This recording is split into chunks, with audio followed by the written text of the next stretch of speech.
Hello friends, welcome back to another video. आज की video में हम समझेंगे कि अगर चेक बाउंस हो जाता है तो उसकी कितनी सज़ा है और उसको कौन सा कानून है जो गवर्न करता है।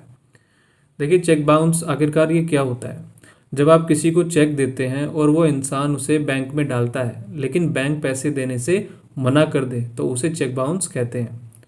देखिए, बैंक एक पेपर देता है जिसमें रिटर्न मेमो जिसका मतलब होता है रिटर्न मेमो। बेसिकली क्या होता है कि आपका जो चेक है वो बाउंस हो चुका है और उसके अंदर लिखा होता है कि किस कारण वो चेक बाउंस हुआ है। तो कॉमनली इसे जो है लीगल टर्म में भी क्या कहा जाता है, डिसऑनर ऑफ चेक। अब देखिए, इसके बारे में कानून क्या कहता है। सेक्शन 138 है एनआई एक्ट। जब भी चेक बाउंस होता है तो ये क्रिमिनल ऑफेंस माना जाता है और इसको नेगोशिएबल इंस्ट्रूमेंट एक्ट के सेक्शन 138 के अंदर पनिशेबल बनाया गया है। देखिए, इस कानून का जो मकसद है लोगों का ट्रस्ट चेक पर बनाए रखने के लिए है, ताकि बिजनेस ट्रांजैक्शन सेफ रहें, कोई झूठा मूठा चेक ना दे। अब देखिए, चेक बाउंस होने के क्या क्या रीजंस हो सकते हैं। पहला है कि पैसा कम होना, यानी कि इनसफिशिएंट फंड, अकाउंट में उतने पैसे नहीं है जितने का चेक था आपका। साइन मिसमैच, जिस व्यक्ति ने इस आपको चेक दिया है या आपके पास ही चेक है तो वो जो सिग्नेचर है देने वाले व्यक्ति का मैच नहीं करते बैंक के रिकॉर्ड से। अब देखिए, चेक एक्सपायर्ड भी हो सकता है।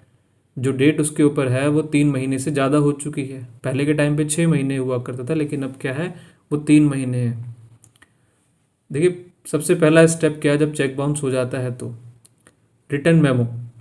जब चेक बाउंस होता है तो बैंक पे ही जिसको बेसिकली जिस जिस व्यक्ति को ये पैसा मिलना था उसको ये एक स्लिप देता है, तो उसे ही कहते हैं रिटर्न मेमो। देखिए, नोट करने वाली बात है, इस मेमो पर बाउंस होने का रीजंस और डेट लिखी होती है। इस पेपर के बिना वो व्यक्ति या फिर अगर आपके पास है तो आप जो है कोर्ट नहीं जा सकते, क्योंकि ये क्या होता है, ये बहुत ही सॉलिड एविडेंस होता है, ये प्रूफ होता है ये साबित करने का कि वो चेक बाउंस हुआ है। देखिए, दूसरा स्टेप है, आप उसके बाद में लीगल नोटिस भेजते हैं। बाउंस होने के देखिए 30 दिन के अंदर अंदर आपको चेक देने वाले को एक लीगल नोटिस भेजना होगा।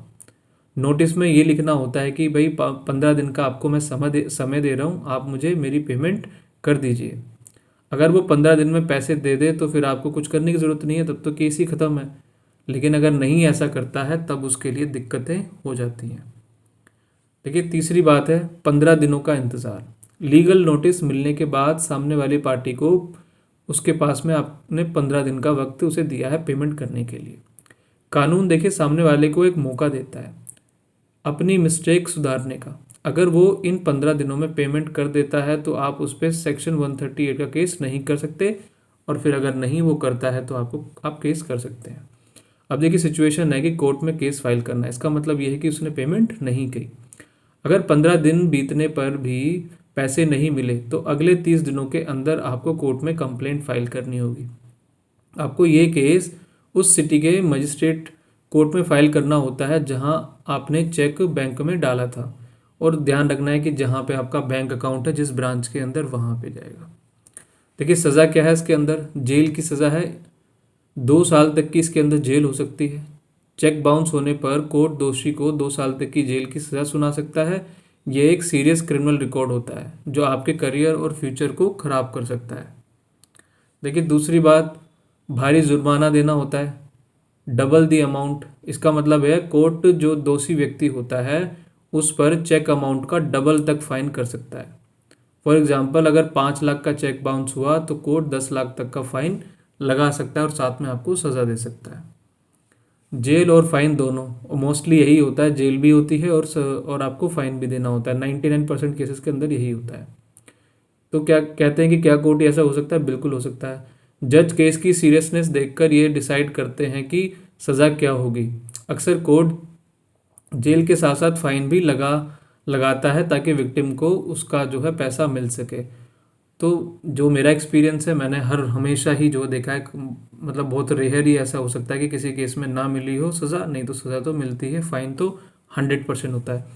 देखिए, बेल और ज़मानत का क्या सीन है, जब अगर क्योंकि ये क्रिमिनल ऑफेंस है तो सेक्शन 138 एक बेलेबल ऑफेंस है। इसका मतलब है कि कोर्ट से आपको ज़मानत मिल सकती है, लेकिन याद रखें बेल मिलने का मतलब ये नहीं है कि आप बच गए।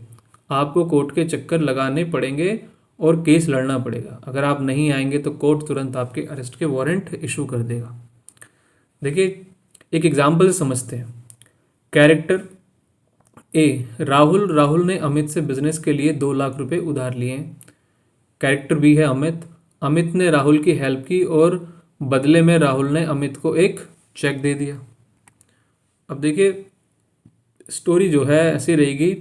अब ये चेक क्या हुआ, बाउंस हो गया। अमित ने चेक बैंक में डाला पर राहुल का अकाउंट में पैसे थे ही नहीं, चेक बाउंस हो गया उसकी वजह से। अमित ने बैंक से रिटर्न मेमो लिया, अमित ने अपने लॉयर से राहुल को लीगल नोटिस भिजवाया, ये कितने दिनों में, 30 दिन के अंदर अंदर। और राहुल ने नोटिस मिलने के बाद भी 15 दिन में पैसे नहीं लौटाए। अब देखिए कोर्ट क्या करेगा, वो बेसिकली कंप्लेंट फाइल कर देगा अपने अपने जो भी जुरिडिक्शन है उसके हिसाब से। अमित ने कोर्ट में केस फाइल कर दिया, जज ने राहुल को दोषी यानी कि गिल्टी पाया। अब देखिए सज़ा क्या मिली, कोर्ट ने राहुल को 1 साल की जेल और अमित को 3 लाख रुपए देने का ऑर्डर दिया। एक्स्ट्रा फाइन पेनल्टी के रूप में ये दिया गया। और मैं भी देखता हूँ मोस्टली केसेस के अंदर जो है डबल का ही रहता है, सज़ा भी रहती है और डबल तक का, मोर देन 90% केसेस में ऐसा ही होता है कि डबल ही दे देते हैं। देखिए नया नियम है इंटरिम कंपनसेशन का भी। बेसिकली ये है कि केस तो चलता रहेगा लेकिन जो है बीच में ही आपको कुछ मुआवजा मिल जाए। अब नए कानून के मुताबिक केस चलने के दौरान भी कोर्ट ऑर्डर दे सकता है कि चेक देने वाला जो व्यक्ति है वो आपको 20% अमाउंट तुरंत पे कर दे। इसे इंटरिम कंपनसेशन कहते हैं। इसका मतलब है कि केस के ख़त्म होने का इंतज़ार नहीं करना पड़ेगा थोड़ा पैसा मिलने के लिए। तो ये काफ़ी जो है इम्पोर्टेंट चीज़ भी है।